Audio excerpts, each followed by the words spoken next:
Bien, merci Monsieur le maire. Écoutez, je vais essayer d'élever un peu le débat. Ça va pas être très compliqué, je pense.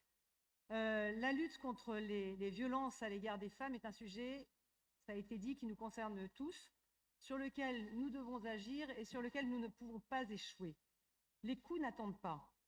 En 2021, sur les 9 premiers mois de l'année, 88 femmes ont été tuées par leur conjoint ou ex-conjoint. En France, une femme décède tous les 3 jours sous les coups de son conjoint.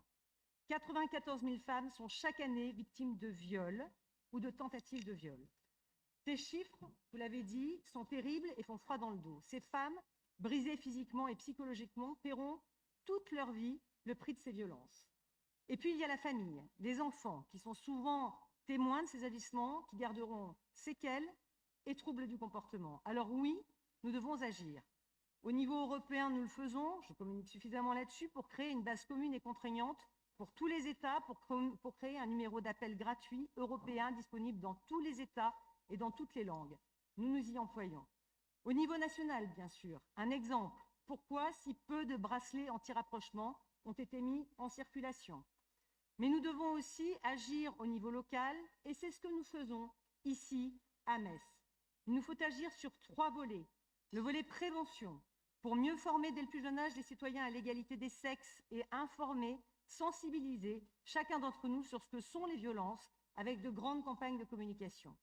Le volet protection, pour mieux accueillir, écouter, protéger les femmes victimes de violences. Et puis le volet poursuite, pour améliorer le traitement des plaintes, pour que ce traitement soit plus rapide et que la preuve soit facilitée.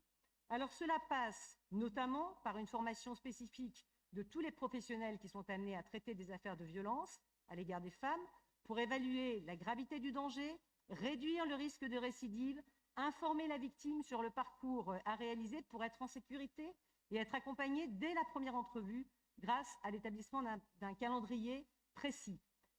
Ça passe également par la création d'un guichet unique avec une prise en charge globale de la mise à l'abri au suivi judiciaire, social, médical, économique et administratif pour que les victimes n'aient plus à subir le parcours du combattant et ne lâchent prise.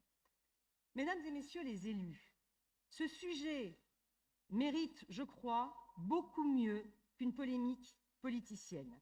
Prenez exemple sur ce que nous faisons au Parlement européen. Nous avançons tous unis sur ce sujet, un sujet tellement important et vital pour bien des victimes et quelles que soient nos appartenances politiques. À Metz, nous avons mis en place une commission spéciale pour lutter contre les violences faites aux femmes, composée d'élus, de représentants d'éducation nationale, des autorités judiciaires, la représentante départementale aux droits des femmes ou encore des services sociaux locaux. Cette commission va travailler sur de nouveaux dispositifs d'accompagnement pour mieux protéger les victimes. La connaissance du terrain, la proximité sont des leviers absolument essentiels pour lutter contre ce fléau.